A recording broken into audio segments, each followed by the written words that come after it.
Vietnam boat ప్రమాదానికి సంబంధించి మరింత సమాచారం మొబైల్ డిస్ట్రిబ్యూటర్ అసోసియేషన్ ప్రతినిధి బోస్ గారిని అడిగి తెలుసుకుందాం. బోస్ గారు చెప్పండి, మొబైల్ కంపెనీ బిజినెస్ ట్రిప్ నకు పర్యాటకులు ఎప్పుడు వెళ్లారు, ఎంతమంది వెళ్లారు?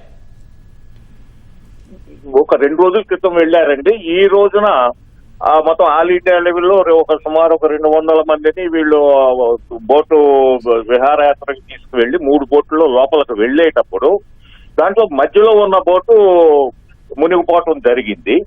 ఆ జరిగిన క్రమంలో ఇప్పటి వరకు మాకు వచ్చిన ఇన్ఫర్మేషన్ ప్రకారంగా ఏపీ నుంచి ఒక 3 చనిపోయినట్టుగా మాకు తెలిసింది. ఆ ఫొటోస్ కూడా వచ్చి ఉన్నాయి. ఇంకా ఎంతమంది అనేది ఇంకా తెలియలేదు. ఒక 70 మంది వరకు హాస్పిటల్లో చికిత్స పొందుతున్నారని తెలిసింది. ఇవన్నీ కూడా ఇన్ఫర్మేషన్ ఇంకా రావాల్సి ఉందండి. మరి దీని ప్రకారంగా ఇంకా సుమారు ఒక 10-15 మంది వరకు ప్రమాదం జరిగే అవకాశం ఉందని మాత్రం తెలుస్తుంది. కరెక్ట్ అయిన ఇన్ఫర్మేషన్ ఇంకా కాసేపట్లో మాకు వస్తుందండి. ఓకే, అయితే ఇప్పటికే చనిపోయిన వారి వివరాలు ఇంకా తెలియాల్సి ఉంది. మరి వారి వివరాలు తెలుసుకోండి. ఒక 3 అయితే చనిపోయారు, వారి వివరాలు వచ్చింది. ఓకే, చనిపోయిన వారు ఏ ప్రాంతం అసలండి? కడప ఆయన ఒక ఆయన అండి, అండ్ బందరు నుంచి ఒకళ్ళు, అలాగే ఇంకొకటి ఊరు పేరు చెప్తాను కూడా, కడప బందరు అండి. ఈ 2 అనేది కన్ఫర్మ్ ఫొటోస్ వచ్చేసినాయి. ఎన్ని బోట్లలో ఉన్నారు ఈ పర్యాటకులు? మొత్తం ఎన్ని బోట్లలో వెళ్ళారు? 3 బోట్లు అండి. 3లో అయితే ఈ మునిగిపోయింది, ఒక బోటే మధ్యలో ఉన్నది మునిగిపోయింది.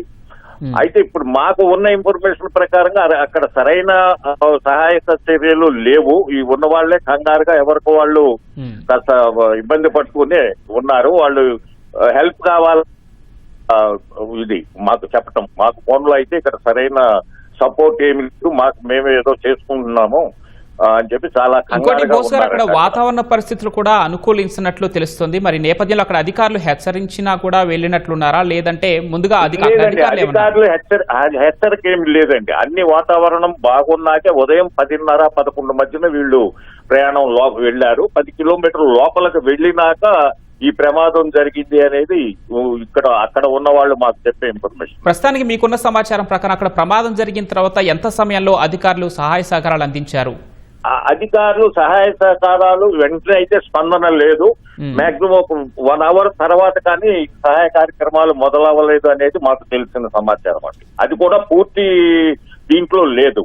ఆ ఫొటోస్ అయ్యి చూస్తుంటే ఈ వెళ్ళిన వాళ్ళలోనే సేఫ్ గా ఉన్న మిగతా 2 బోట్లలో ఉన్న వాళ్ళు ఒడ్డుకు వచ్చి వాళ్ళు సపోర్ట్ చేస్తూ ఈ లోపల ఈ అధికారులు వచ్చి సహాయం చేస్తాం జరుగుతుంది మాకు వచ్చిన ఇన్ఫర్మేషన్ ప్రకారంగా అండి. ఓకే, అయితే ఇప్పుడు బయటపడిన వారి పరిస్థితి ఎలా ఉంది? వారిలో ఎవరికైనా ప్రాణాపాయ స్థితి? వాళ్ళు చాలా కంగారుగా ఉన్నారండి. అందరూ కూడా సుమారు ఒక 70 మంది హాస్పిటల్లో చికిత్స పొందుతున్నారు. వాటిలో ఈ కాసేపు ఆగితే కానీ ఏ సంగతి చెప్పలేమనేది అక్కడి నుంచి మాకు వచ్చిన ఇన్ఫర్మేషన్. అయితే ఇప్పుడు నేను మీకు పెట్టిన వీడియోలో చూడండి, చాలా మంది ఈ ఉన్నటువంటి వెళ్లిన వాళ్ళలోనే వాళ్ళకు వాళ్ళు ట్రీట్మెంట్ చేసుకోవటం క్లియర్ గా వీడియోలో కనపడతారు. మిగతా అక్కడ నుంచి లోకల్ పీపుల్ ఎక్కడ సపోర్ట్ ఏం లేదు ప్రెసెంట్ గా ఈ వీడియోలో వచ్చే సమయం వరకు. అదేండి, ఇక్కడ మన ప్రజాప్రతినిధులు ఎవరన్నా సహాయం కోసం అభ్యర్థించారా? మేము ఆల్రెడీ ప్రజాప్రతినిధులకి పెట్టడం జరిగింది. లోకేష్ బాబు గారికి, తర్వాత ఇంకా కొంతమందికి పెట్టడం జరిగింది. ఇక్కడి నుంచి మరి ఇంకా ఎటువంటి రెస్పాన్స్ కానీ ఇంకా ఏం రాలేదండి. మరి ఏం జరిగింది అనేది. రైట్ బోస్ గారు, ధన్యవాదాలు.